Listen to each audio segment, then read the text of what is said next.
Welcome back, everyone. Thank you for joining us so far. The sessions this morning have been so wonderful, and we are only continuing the learning today for the next session. My name is Melanie. I am your host for today's conference. I'm also the co-host of the First Case podcast and also the perioperative clinical manager for Beyond Clean. So I wear several hats, but I'm so happy to be here today with you. I'm learning right along with you for sure. I want to send out a special thank you to our event sponsor, Proper Manufacturing Company, and thank you to First Case for collaborating with Beyond Clean to provide those nursing CEs. Hank Balch is the co-founder of Beyond Clean, and he is going to be hosting this session, which is entitled Microcredential Graduates Tell All. It is a full panel discussion talking all about microcredentials, and Hank is going to be hosting it. So I'm going to turn this conversation over to Hank and let him take it away. All right, thank you, Melanie. And good morning, good evening, good afternoon, good night, depending on what time it is that you're watching this panel. What's up, Clean Freaks? This is going to be a great conversation right in line with the theme of this conference, which is all about professional development. And we're going to be talking about an interesting aspect to professional development that's outside of the normal conversations oftentimes, because there's a lot of focus, obviously, around certifications in our industry. Depending on where you are and what job you're looking for, there's a conversation about degree requirements.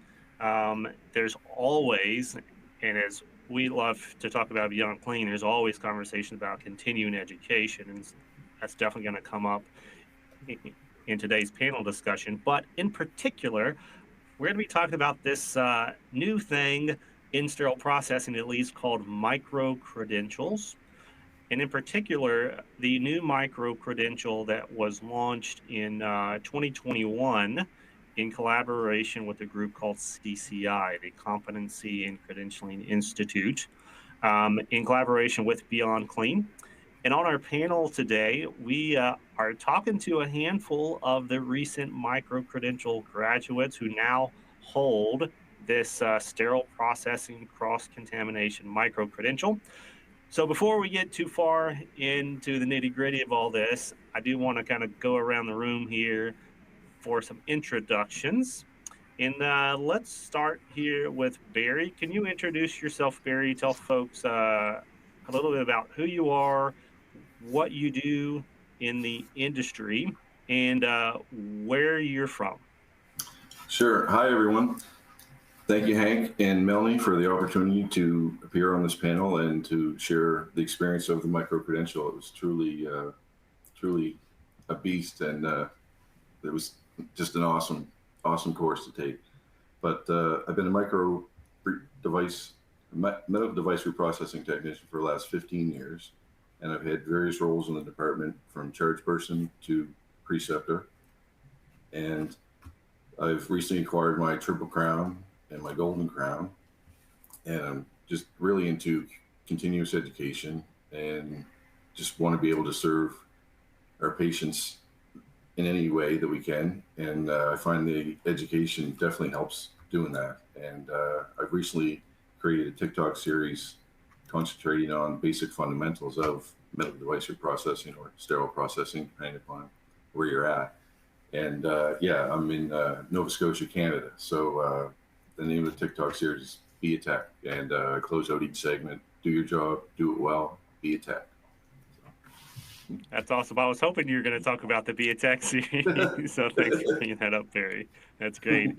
Let's go next to Misty. Can you tell us a little bit about yourself, your current role, and where you're from? Sure. I'm from North Carolina, and I'm currently the market manager for the Charlotte market for sterile processing. I have a background in infection prevention and medical laboratory science, and more recently, the role I'm in now. Awesome. Welcome. And you were one of, if not, I think the first that graduated from the microcredential program with that IP connection. So that was really cool and exciting for us. So yeah, thank you for joining us today. Yes, thanks for having me. let's go on to Brianna. Can you introduce yourself? Tell us what your role is and where you're tuning in, or where you're speaking from today, I guess. Yeah, I can do that. My name is Brianna Paul. I've been a sterile processing tech for a little over 9 years now. I've worked at 2 different facilities, and I am a lead tech over here, so I've kind of grown a little bit here. And I am in Casper, Wyoming.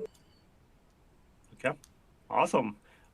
Welcome. And I think all of y'all are on the Beyond Clean Advisory group as well. That's a topic for another conversation, but I just want to add that to y'all's resume for you. And I know we had one more panelist that was going to join us. I don't know if he's in the studio yet. Jesse, are you around? Okay. I know Jesse's still working to get in with us, so he may pop in a little bit later. It should be clear to everybody who's tuning in that each of y'all have a tremendous amount of experience. You've got a lot of credentials.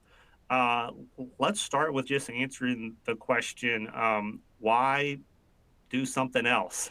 Why add another thing to your plate in your schedule to study, to pursue, to do the quizzes, and to submit the projects, and then complete this program that I think Barry said was no joke? Why did you decide to do this? And let's start maybe with Brianna. Sure. Well, I'm always looking for something new to, learn a little bit more in depth on what we do. When I had first started in sterile processing, I knew absolutely nothing about it. And I think that's kind of where, a lot of people have come from. They didn't know anything about it. They just kind of got in the field, and either you love it or you hate it. And I definitely ended up loving it a lot and just wanting to learn more about it. And this goes super, super in depth into, like the science part. And it's not really something that you think about all the time. Like, you know that there's all the little germs and stuff out there. You have to wash your hands. And this just kind of, I don't know, it goes in depth into that. So you can really know that you really are like on this war of fighting something that you can't see, and you're protecting your patients that extra level, not just removing all the stuff that you can see, but the stuff that you can't see. And the microcredential, I guess, is another weapon in the battle. Isn't that what you're saying? Yeah, it really is. Great. Yeah, at Beyond Clean, we use the phrase, "We fight dirty." That's one of our company slogans. And it is a fight, as you said. This is not, the time for niceties are over when it's bacteria infection that could be confronting our patients. And so we do mean business, and this is war.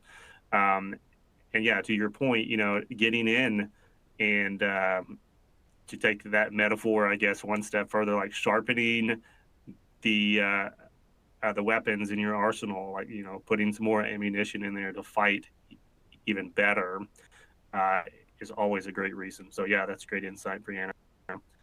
What about you, Misty? What kind of drove a decision for you? Like, obviously, we mentioned that you come from an IP background as well. It's not like you necessarily needed another, thing to do or another feather in your hat, but what made you decide to do this anyways?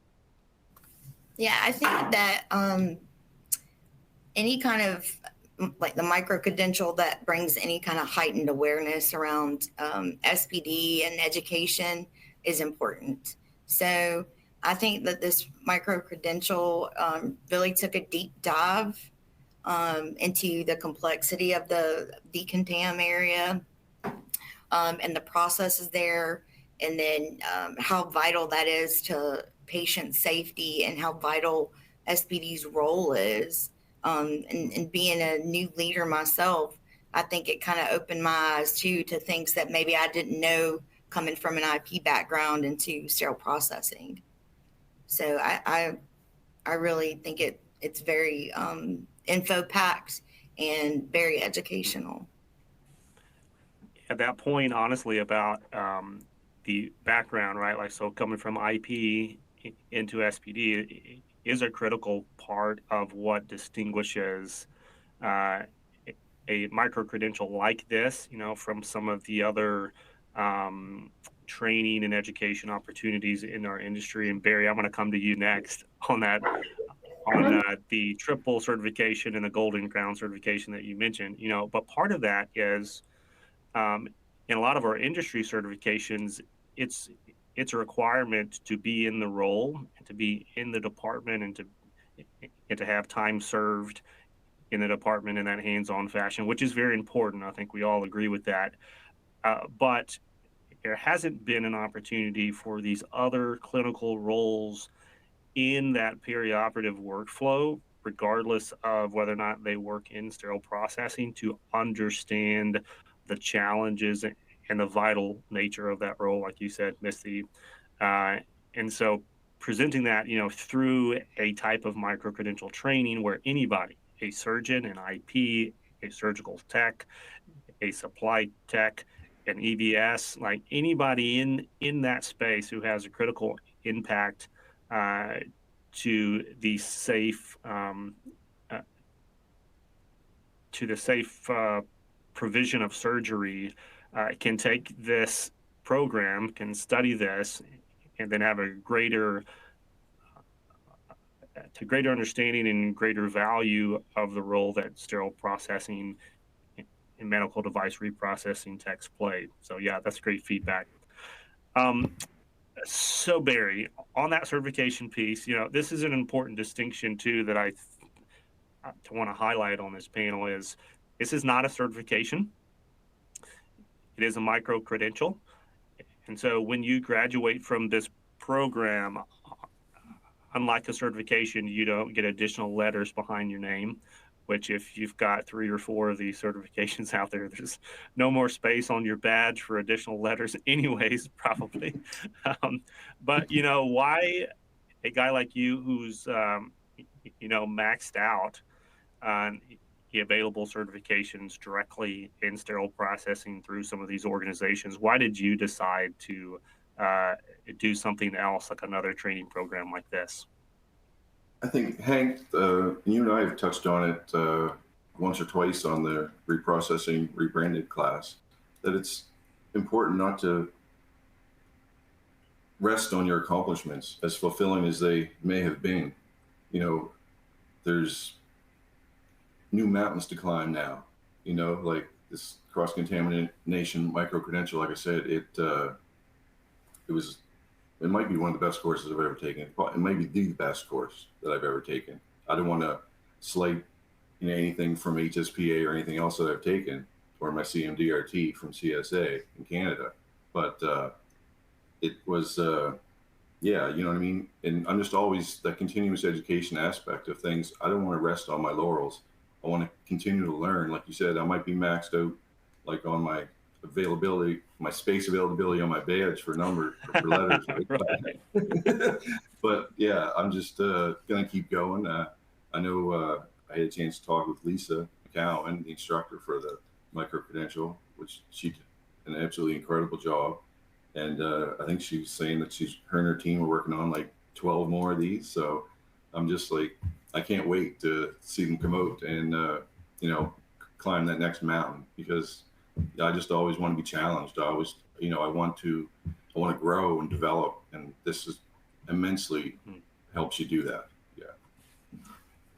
I want to follow up on a comment you said about this could be the best education you've ever taken, and ask you why here in a second. But before I do that, I do want to let folks who are tuning in, because I know there's more and more folks who are coming to the session now. The Q&A is open, so we're going to be taking your questions directly through this session. You don't have to save them until the end. And I've been seeing some comments already come through. We got one here from Cynthia who loved the statement, never rest in your accomplishments. And I think that is a passion and a heartbeat from a lot of folks in our industry. Like, they're not satisfied. And there is that mountaintop, like you said, Barry, like the mountain just continues to go higher and higher. Like you kind of go above the clouds and you're like, hey, there's something else higher up there to continue climbing. So, that's right. New levels. Yeah. Yeah. And we've got some other questions about, how do you become a micro-credential graduate? So we are going to talk through that, through the rest of this panel. But as we segue into the actual content itself, because I know that's a question that a lot of folks have, what is this about? Like, what is this thing? And Barry, like you said, this could be the best course that you've ever taken. Like, what about it stood out to you and kind of distinguished from anything else that you've done before? Misty kind of brushed on it, and she mentioned the deep dive. And yeah, totally. It was such a deep dive. I had to get an extra oxygen tank, right? It so in depth, so in depth, so well structured. The presentations, the studies, the articles, the patient and family testimonials of patients that acquired an infection while in the healthcare facility. It just all hit home so much, and I learned so much, like about the bioburden, biofilm, like wave of Truscott's presentation. It was amazing. Like you said, I feel like I could give a presentation on it. You know what I mean? I feel that confident and competent after graduating from this micro-credential, and so empowered as well. Yeah, that competence piece, we're going to come back to that theme. So that's a great comment. It just kind of struck a chord there. I want to go to Misty next and do a follow-up, based on something that Barry just said is, I know you, Misty, have a certification in infection control and you have multiple certifications in sterile processing. So you've kind of seen a broader view of how education and training is done on that certification level. What about this program was different than that kind of training in that kind of educational setting? I think this program kind of holds you accountable to complete it. I mean, most of the education right now is in services and you sign a roster. But what did you really retain? Well, the folks at Beyond Clean have made it to where you have to learn something in order to pass this micro-credential. You don't leave the room, like we lock you in and say, you're not getting out of here.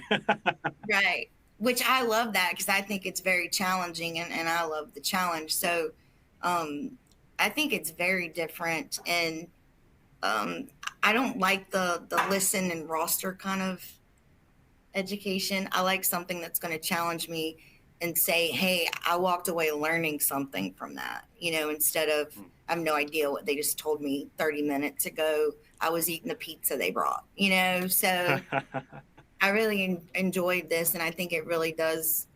It challenges you. It was very difficult, surprisingly.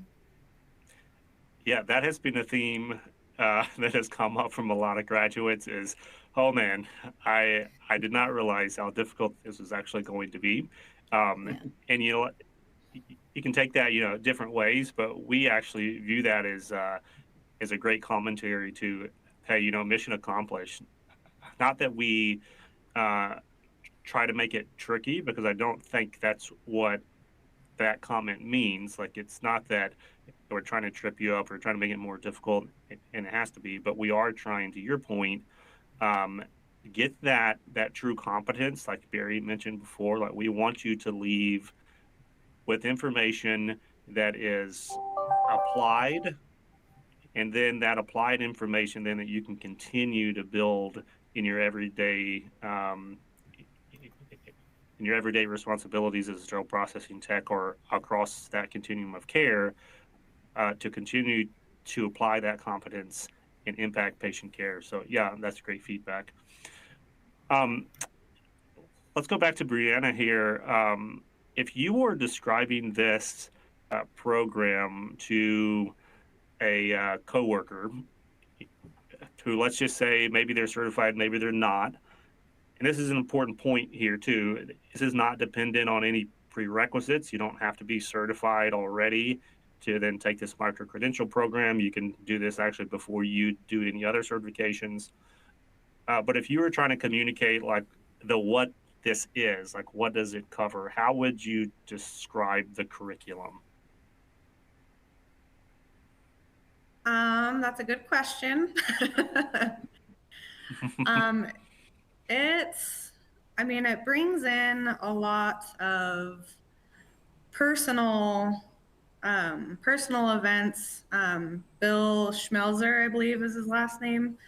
Right. He has a study in there. So it kind of gives you a personal perspective on why what we do is so important and why you have to do all the steps to clean everything, even if it looks like it's clean or it wasn't used.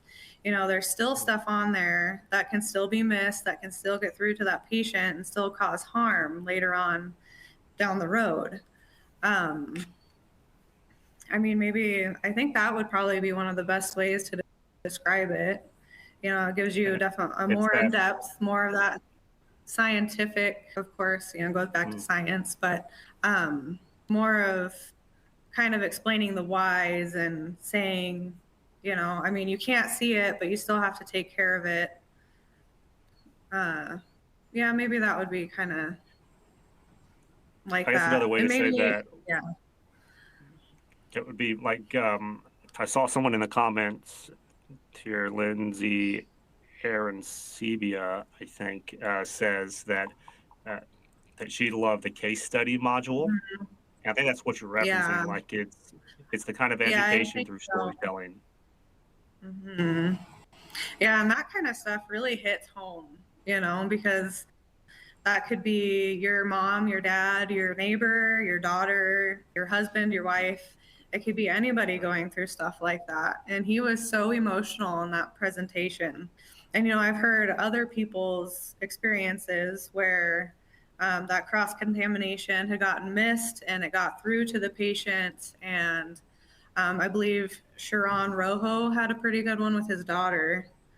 And, that kind of stuff, it just, that really fuels my fire, because I don't want that to be me on the table or my daughter on the table and having to go through all that different kind of stuff. So it's definitely really empowering. So let me ask you a follow-up here, Brianna. In walking into this, like obviously you didn't know what you were signing up for necessarily.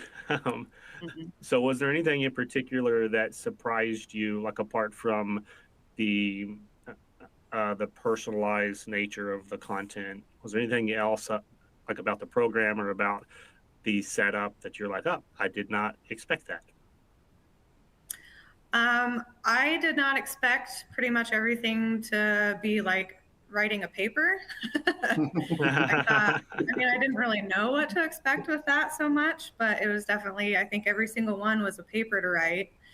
And I overthought it way too much. And I talked to Lisa McCone quite a bit, and she calmed me down quite a bit because I made it way too big. But once I got through a couple of them, it just kind of almost became second nature. And, I really paid attention to the course. And then I just basically like wrote my feelings and what I thought, and, had a couple different sections or whatever. So that kind of made it a little easier. But I think that also made me reflect more on the course and everything. And that's what really kind of made it stick with me too. And even though I wasn't expecting to write the papers like we did, reflecting and writing all that stuff down in my own words really made it stick for me. What about you, Misty? Is that like a similar story on the paper piece and that reflection piece to take the information, from the computer screen and then somehow get it inside of you? Like, do you feel like that helped you in that process? I do. And to Brianna's point, it was almost like a miniature college course with, all the writing that and I was like, wow, but it really does open your mind to think about things. And I think so many times in sterile processing, you don't see the end results as far as what you do can affect patient outcomes on that end. And I think that's one of the biggest things that helps this program stand out, is seeing that and feeling it, because you do when you take this micro-credential. I mean, it's very, like, I teared up, hearing some of the stories from the HAI portion, and it's very impactful, very impactful program. I don't know if we're going to use that on our marketing material, like this will make you cry. But,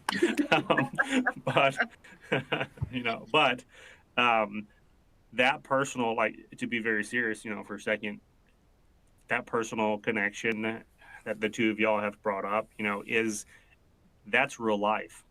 And it happens on the other side too. I don't know who said this morning, but it's easy for folks to forget about sterile processing if you're coming in, for a surgery. You want a good doctor, you want a good nurse, you want a good hospital that's highly rated. But, there's not a lot of patients just off the street who are like, but I also want competent sterile processing techs. But the other part of that can happen too, even as much as we push, this is for the patient. It's most important about the patient. It's easy for sterile processing professionals to forget, like, the true personal part of that. Like, we always thank the patient, but if we're not confronted with the impact, that you see in this micro-credential program, the specific impact to specific people and how it truly impacted their lives, and sometimes even, like, took life away because of failures in this cross-contamination infection prevention program that we're all a part of, it really does change you. And I think it sparks, or even continues to fan that flame. I want to go to Barry here, and actually, like, we're going to ask all three of y'all this question on the workload, and this goes into the core of professional development, because of, as each one of y'all can attest to, anything that you do apart from just coming to work, clocking in, and going home is extra. Like, that's time that you're taking away from something else. Your family, yourself, your health, like, you're skipping the gym to read the book today. Like, all of that is a sacrifice. And the micro-credential program is no different. So, Barry, can you talk to us about how you approached the workload portion of this? Because I saw you shaking your head when they were talking about writing and providing these assignments. Like, how did that impact your life, and how did you manage to work through it? For sure. I know the recommended hours, I think, was 10 to 12, I think, from you guys. And I was probably up to like 25, 30 hours, like, to actually complete the micro-credential. I'm a bit old school, when I'm watching a presentation, I'm jotting notes down. When I'm reading an article, I might read it twice, and if I'm watching the presentation, I might go back that second time and just read it. So time definitely can dwindle away while you're doing it, right? But it's an investment in it. And that's just how I learn. I like to totally immerse myself in the subject matter, and I like to eat, sleep, drink it. And I know I was talking to you at one point, and like Brianna had mentioned earlier, I had overthought this when I started it as well. And I was like, oh, they're looking for 300 words. I've got 1,500 here. I don't know if I can cram it all in, right? And and then I get to the point where, I didn't know if I was going to finish it in time. And I had that discussion with you, and we talked with Lisa, and, I'm not too proud to admit, I got an extension. So, you know what I mean? So that was good to get that extension. It actually allowed me to totally immerse myself in this subject matter. And like I say, just the deep dive, the scoring rubric. I've never used a scoring rubric before, so that was totally new to me. Syllabus, didn't even know what it was before, you know what I mean? So just that challenge of just the undertaking of it, at first, like I said, I was, I didn't think it was too much for me, but I knew, I was like, wow, this is going to be such a deep dive that this is going to take me a long time to do, right? And, you know, my typing skills or computer skills on the keyboard aren't the best either. I'm kind of a one finger guy, right? So that takes me a little bit longer too, right? So, but, Right. but like I said earlier, when this was, when I graduated from this, like I said, I felt and feel so empowered, competent, and confident. And something else just came out of this, right out of, I didn't even expect this. Like, I know some of the, my first couple of assignments, like they went pretty good, but I was sharing with my wife on LinkedIn, and it was a post from Lisa McCowan, and she was saying that she was moved to tears on the weekend by a student's assignment. And I turned to my wife and I said, well, I did hand these in on Friday, but I said, I know there's a lot of other talented people taking this course, right? So, and then, so I didn't want to assume that right away. And then Lisa reached out to me a couple days later, and yeah, it was me, right? So I was just proud of that effort, you know what I mean? Because I knew that it was such a deep dive that, and it's, Misty and Brianna touched on it earlier too. It's not so much that memorization of a course like that. It's that develop that critical thinking that, you know, and then it's another valuable tool in my toolbox to be my best version every day when I go into work and try to produce a clean, sterile, properly working medical device for a patient and doctor, you know? Yeah, you're gonna make me cry on this live session. So stop it. and I will say this too, Hank, that Brianna and Misty said it as well when I was watching Bill's account of his HAI. Yeah, my eyes were filling up too. I was tearing up too, and it was gut check time for me, right? And it's like, you know what? Yeah, we are patient advocates, and I think that's, you know, it's that next level of care and taking it there, you know. And I think this micro-credential, like Misty and Brianna said, it really hits home. You connect with these people, you connect with Lisa's family and father, you know, like, and yeah, you don't forget those, right? So it's deep. I think Jesse Lopez may be on the line with us. Jesse, are you there? Yes, I am. Can you hear me? Beautiful. We got you, brother. Welcome to the show. Yeah, sorry I couldn't present my cheerful smile, but having a little technical difficulty here. That's all right. You know, we can hear your smile coming through the phone just fine, brother. So, awesome. I want to catch you up here. You know, we're talking about the workload of the Microcredential program, and I know that you were one of the first there at the beginning to graduate from the program. I think technically Veronica Holder beat you to the punch, but you know, you were right there, you know, 1, 2, like the Kentucky Derby, you know, like 1, 2, 3, all the horses right there together. But as one of those first graduates, you know, I'm really curious to get your insight on how you prioritize the workload and what that meant, you know, for your personal life and for your professional life. Like, how did you fit this in? And you can also kind of, in that answer, tell us why you decided to do this program out of everything else that you could be doing to pursue professional development. Well, I heard about CCI for a while, Hank, and it was like, and I heard about this Microcredential coming up, and I wasn't too certain about it. Honestly, I brushed it off in the beginning. As I seen more and more presentations for it, I got curious, and when I linked on it, I said, let me actually read into it rather than just dismiss it, because again, it was so much on there for nursing, and I was like, okay, when it got presented for sterile processing, I was like, I'm on it, you know.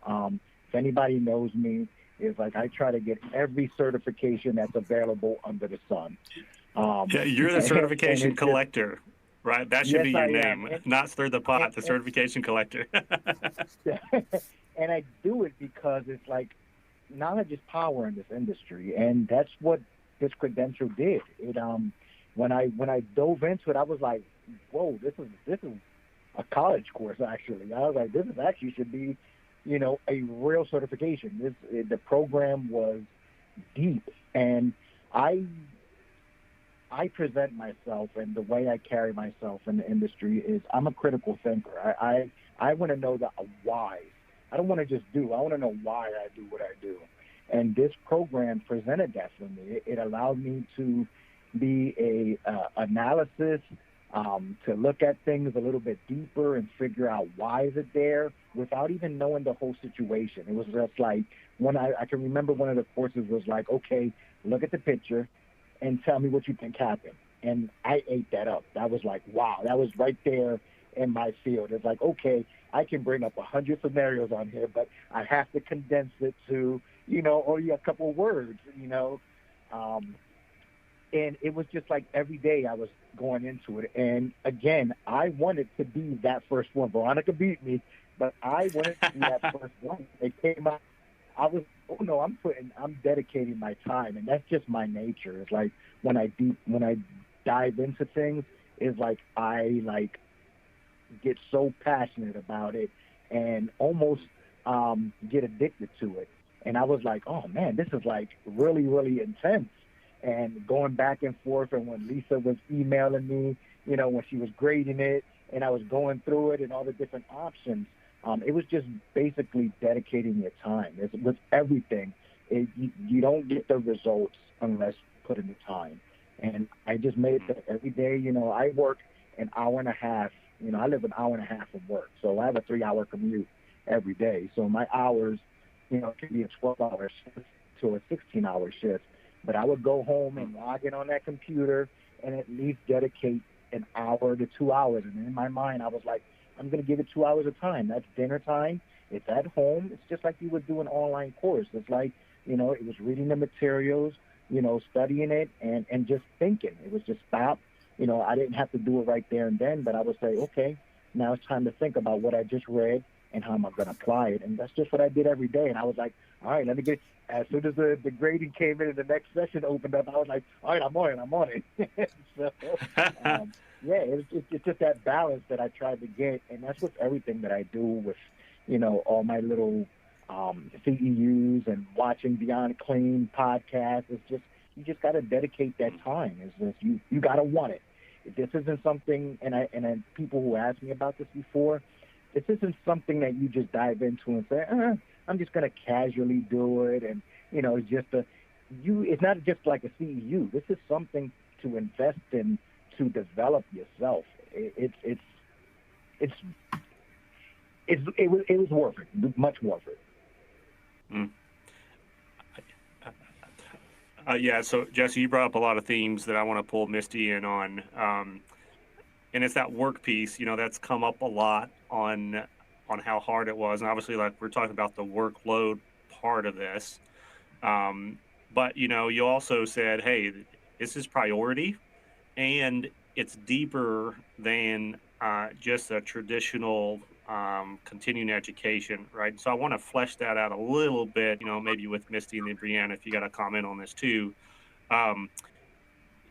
In our space, there's a lot of emphasis on the impact of continuing education. Obviously, Beyond Clean is right up in the middle of all that, with providing, I think, close to, if not the biggest library for continuing education on the market today. We're continuing to build that right this very moment. There's a new CE that y'all are a part of that we're pushing out into the space, right? So you're seeing it happen. But there is something different in my opinion, between how a lot of our continuing education is kind of positioned out there. And I think, Misty, like you said this before, is there's one thing to consume as you would like a Beyond Clean podcast or even, tuning into this session, like you're consuming. And it's a whole nother ball game to consume and then to give back in the way that this micro-credential forces you to do through that curriculum and that course. Do you have any comments on that, or do you want to kind of flesh that out a little bit more? Yeah, so to me, I don't know. I think I think the way that the format is for this program has a lot to do with how the user or the end user retains something.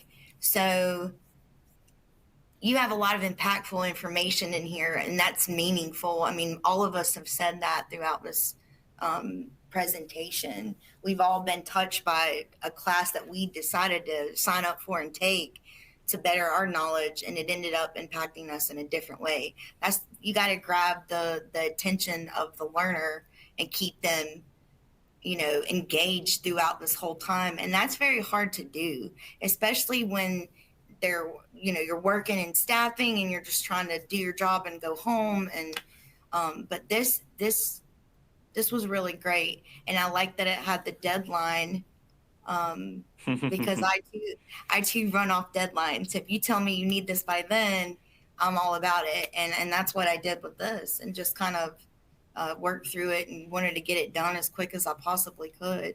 Not as quick as Jesse, obviously, but as quick but as you I weren't could. too far behind him either. But yeah, I just think that engagement from the get-go has to happen to stay focused. You open it up and you're like, wow, there's rubrics. I was not expecting that, Hank. Not even a little bit. So it was really refreshing and very impactful. So I want to pause, you know, for a second, because we got a lot of folks tuning in from a lot of different backgrounds, a lot of different countries. There's going to be certified folks tuning in, uncertified folks. We got operating room, IP, sterile processing, obviously. And I want you, like, yeah, we're talking about a particular micro-credential program or micro-credentials broadly, you know, but a lot of the things that are coming out in this, if you're an educator, it's, you know, tuning in and watching, or department leader, like, you should be thinking about what Missy just said, is you've got, you have technicians in your department who are learners. And if it's a staff meeting, if it's a daily huddle, they are going to be consuming, or hopefully you want them consuming information and then crystallizing it or personalizing it in themselves to do something with it. Otherwise, if you don't want them to remember anything or do anything with it, you wouldn't tell them, right? So the fact that you're having a huddle and a staffing is you want them to do something with this information. And I really want to challenge you as a leader, as an educator, and even as like a coworker, you know, out there on the floor, as one of those technicians that's on the other side of the education, to encourage our industry to think about this in a way that can improve all of our education, can improve the way that we do certification, can improve the way that we do continuing education broadly. And in addition to that, you know, definitely to have more conversations around this style of education that we're talking about today through the Microcredential program. Let me go to Brianna here on that workload question. And I kind of want to, if y'all have seen the Men in Black films, you know, they have that little pin that, like, you push the button and then, like, it makes you forget everything that you just saw. So I want to do that when Barry talked about getting the extension for the program. You didn't hear that you can get an extension. So like what Misty said, you know, the deadlines are important. But, you know, I'm just kind of kidding with Barry. At times, you know, just life happens. Like, I saw a comment in the Q&A here earlier that, you know, they started the program, got crazy busy with staffing at work, like, you know, people quit, there's turnover. Like, sometimes you, like, literally, even though you're prioritizing it, you just cannot get it done.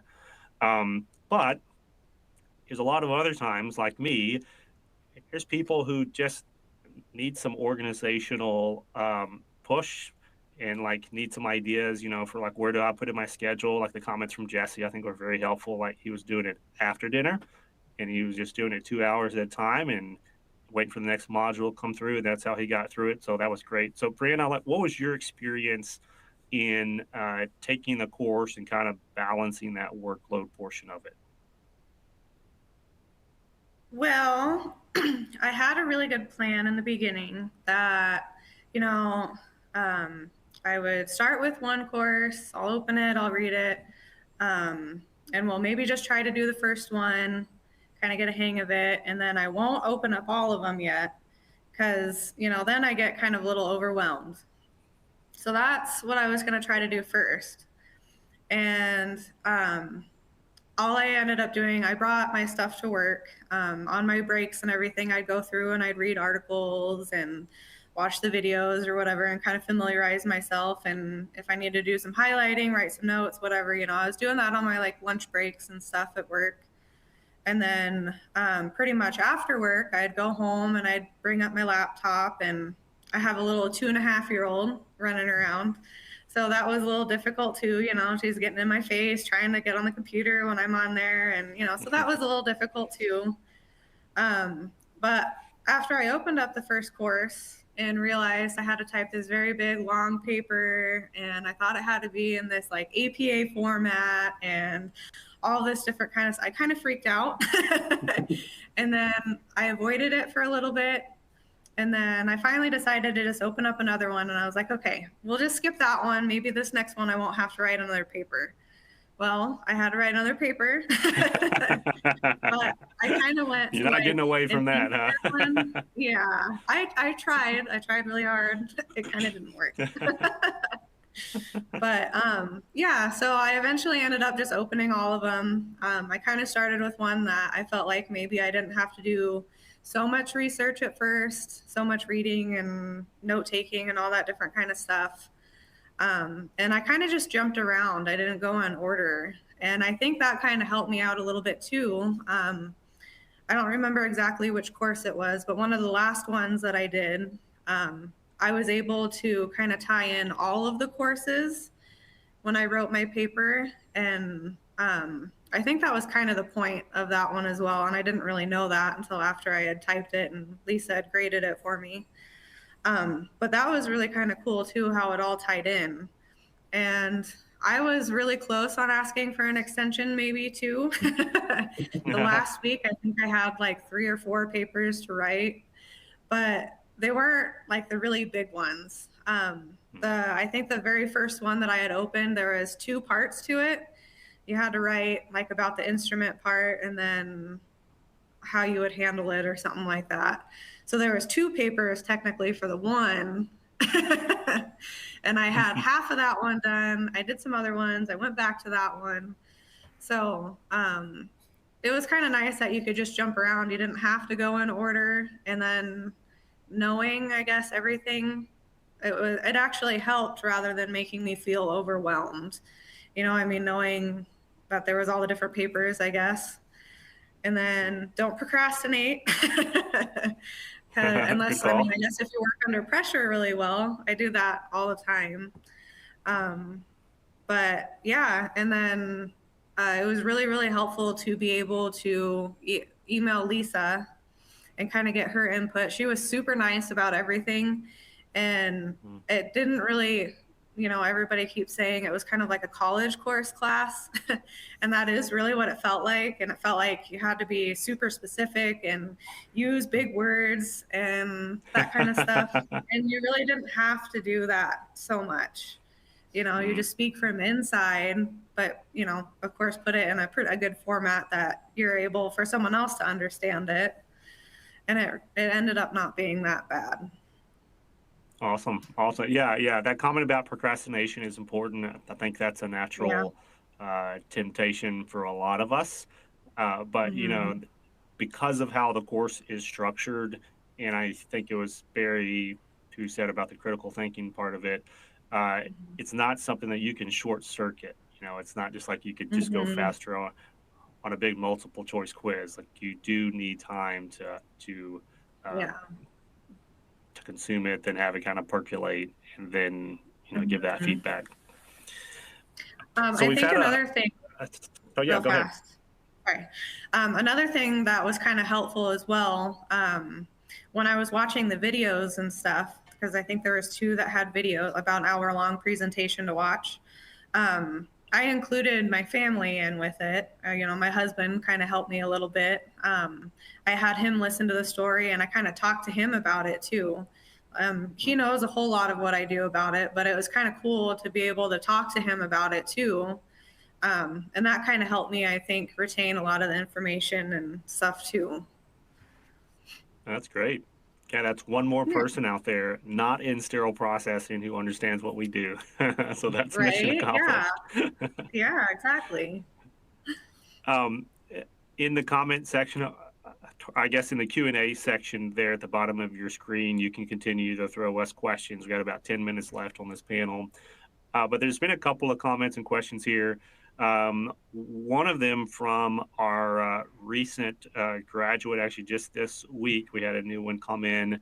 Actually, two new ones come in, but Iris Ramos is the newest Microcredential graduate from Puerto Rico. And in her feedback, she had very similar feedback to everyone on the panel today, but something that's really special about Iris is English is not her first language, not her native language, and she worked through this course, did everything you guys did, but also was trying to do the translation piece and make sure that everything was good because it's in English. And yeah, just want to give her a fantastic shout out, because she pushed through it, got it done. Back to Jesse's point, if it's really that priority that you see the value in your professional development, but also in the impact that this is going to have on your career for caring for patients, then all those other kind of priorities tend to fall in place. And if necessary, like we've said before, there is an extension available, but try your best not to use that if possible. Okay. We did have a question here. A couple questions actually on how long is the course. And I think Barry kind of mentioned this earlier. It is built as a 10-hour program. But like Barry said, that does not mean that you have to take it in 10 hours. You have a couple of months after registration in order to complete all the programs. And what we've seen on the back end is oftentimes folks will register, go in, look at a course, and then we don't see them back in there for a month. So it's like, something happens in that first month. They're like, yeah, I'll get to that later. And then they come back in and then it's like, okay, now it's go time. But yeah, the course itself is built around that 10-hour course module. And what's important about this, and this is something too that I want to kind of circle back around and ask folks questions about, is it is also approved itself as continuing education credit. So you got the micro-credential itself, everything that we've talked about and all the experience and impact and the value. But because it's a 10-hour course, it's also approved for 10 CEs through the ISHM organization, now HSPA, and also through CPSPD. And so it's kind of a double dip, exposure to the content, that verified competency, plus continuing ed. Let me go back to Jesse here on the approach, to continuing education in the industry. And I guess I want to ask this maybe more broad. Where do you see our industry in terms of needing improvement around continuing education? Like, what do you see that we do good maybe, or any comments that you have on, hey, how can we make continuing education better for our frontline technicians? Well, I mean, I'm gonna steal Sarah B. Cruz's little title, but I'm a nerd for stuff like this. So I honestly believe that this micro-credential actually just paved the wave on how our CEs should be. It shouldn't be just, I can tell you right now from honesty that I can do some of these CEs without even reading the content. I can just go to the multiple choice, and based on my experience and what I've learned, you're guilty. You're guilty, Jesse. and get them. I'm guilty. I'm very guilty. I do it all the time because I'm like, okay, here we go with this. This was the same thing from last year, and it's still fresh in my head. It just regurgitates, and some of some of the multiple choices, honestly, they're no-brainers. It's like, okay, it's like the Sesame Street thing. One of these things is doing his own thing, and that's the one you pick, you know? So, but this micro-credential, to me, for CEs, when I think about CEs, continuous education, it's not reoccurring education. Continuous is to improve. It should force the technician to apply what they know and put it into a scenario so that they can troubleshoot through it, so that they can get a grasp as to why. Again, it's like, okay, we see bioburden, but what's that effect? You know, and that's what I appreciated about this micro-credential, is that it made you think about that whole scenario and go, what steps does it affect? And that's how I think is lacking in our CEs now. It's just regurgitated knowledge from over. And I know it takes time to develop CEs like that. It takes a whole lot of work to produce that. But it's critical for what we do because times change. There is new technology. I mean, I'm living in one of the facilities where we, just automated everything, and it's changing how we're completely doing our process. That's stuff we need to learn. That's stuff that we need to implement in our continuous education. So that's where I think we should be heading and what we're lacking in our industry right now. That's great feedback, Jesse. All right, we got about 4 minutes left, so I'm going to go to Barry and then to Misty, and we'll give Misty the last word on here. But Barry, do you agree? Do you disagree with what Jesse said about the gaps and opportunities for CEs, and do you have anything else to add? Yeah, I think we've come a long way, for sure. I know when I first started in this field, there was basically the old Isham and Sterile University. It was a pretty good resource, right? And then, then you and Justin came along, started this revolution like 5 years ago now, I think, right? So, and I think you guys got your CE library up to almost 300 hours. I mean, it's amazing, and it's just what I find now, you guys have forced other companies, other people in the industry to up their game so much that I think the technicians are reaping the benefits of that.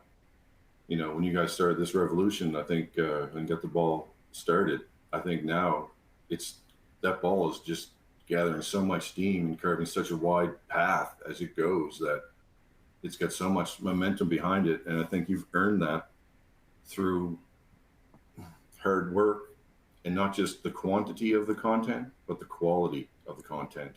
I think people are really reaping the benefits of that. Barry, one of the most magical parts about what has happened, as you said, in the last 5 years, and I know Beyond Clean, has had a large part to play with that, but it's not the company, it's the people, and that's what this whole conversation has been about with the micro-credentials. It's connecting this to the patient, to the real people behind that label of patient. And what's happened at Beyond Clean through the podcast content and the educational content is, if you watch closely, our list of guests and speakers around the globe who are now CE providers because they've come on the show and they've provided insight and expertise and shared all of their vast knowledge. It's massive. So many people in the last 5 years have been platformed and added new insight to the CEs. Like, this is going back to what Jesse said. It's hard for a lot of folks if you're on the vendor side because you're a company and you've got 3 clinical educators, and so you only got 3 people who are presenting all your stuff, and so you're only hearing from those three voices, and they may be great, but what's really unique, through the micro-credential and then through all of this kind of content is we're able to pull in anybody from anywhere who has something great and powerful to say, and then platform them to the globe. And that really diversifies your content overnight. And that I see like a tremendous, that's one of the things I'm most proud about that has happened through the revolution. It's just more people are educating now than ever had a chance in the past, including all of y'all on the panel today. Missy, you've got the last word here. What about CEs would you change today for yourself, for your team, or is there anything else that you want to shout out about the program? Yeah, I agree with Barry and Jesse. I think that, especially to Jesse's point, the check in the box and just the regurgitated education that we get. I love that it's shifting. I'm hoping it stays that way and continues to grow with more micro-credentials, more podcasts, more free CEs from you guys. You give them a platform to really go at their pace and get that education a click at a time, if you will. But I hope that we move towards more of a micro-credential challenge, critical thinking type of education, because I think that's how you learn and how you can use that in your everyday roles. Okay, well, I said you had the last word, but I'm going to give Brianna one quick moment here to close us out, and then we'll turn it back over to Melanie. All right, so real fast. This whole course kind of reminded me of, I believe it was Corey and Osted's, that they did a study kind of on decontamination, not necessarily, I don't think, like that cross-contamination. But if you guys haven't seen that study that they did, that one was really, really awesome. And being able to do in-person kind of recreations, how they did, was really, really cool. They had the paper, they put it on their heads and their gowns and their feet. And they had found that when you're at the sink cleaning, droplets could splash up to 5-6 feet away. So I think maybe more of kind of hands-on project stuff like that too. I don't know if that could go in with the micro-credential stuff. But that would be really kind of cool because that's proof. You can see, you don't really see tiny little water droplets flying across the room when you're cleaning. But, when you are able to see it, it really puts a different perspective on stuff too. So that was just my little last thought there. If anyone wants to know more about that splash study, I know there are a lot of folks involved with that, but I think Marie Brewer was a part of that study as well. So if you're connected with her on LinkedIn, she's also on the Beyond Clean Advisory Group too, but reach out to her. I want to thank you all for a fantastic panel discussion. So much to talk about. We scratched the surface on the power of micro-credentials, but I want to congratulate each one of you and everybody else tuning in that has already completed the program. And, whether or not you take the Beyond Clean micro-credential, that's not the purpose of this session. We want you to continue to educate yourself and be a better advocate for patient care across the globe. So if we can help you do that, great. If you want to build something magical on your own, even better, because we need more of these out there for more people, because there's more patients at risk and we want to protect them all. With that, I'm going to turn it back over to our fantastic host today, Melanie Perry. Guys, this was so good. I learned so much sitting and listening. And like Hank said, you should be proud of your accomplishments. You've worked really hard to get this micro-credential, and not just our 4 panelists, but everybody else who has earned one. Congratulations. You have kept learning, and that is the value in that, to continue to improve, like Hank said, to keep things better for our patients. But I want you to also, all of our audience listening, to know that you can reach out to any of our panelists if you have any additional questions. In the speaker bio section, you will find their contact information, and you can reach out to them that way. And also, more information on the first ever sterile processing micro-credential can be found in the downloadable resources section. Just click on the link. We're going to have about a 15-minute break. Actually, it's probably only going to be 12 minutes now, but it's okay. We've got a few minutes, and then you will be transferred over to the next session. Our next speaker is going to be Lindsay Brown. You don't want to miss it. So we will see you here in just a few minutes. Thank you for joining us.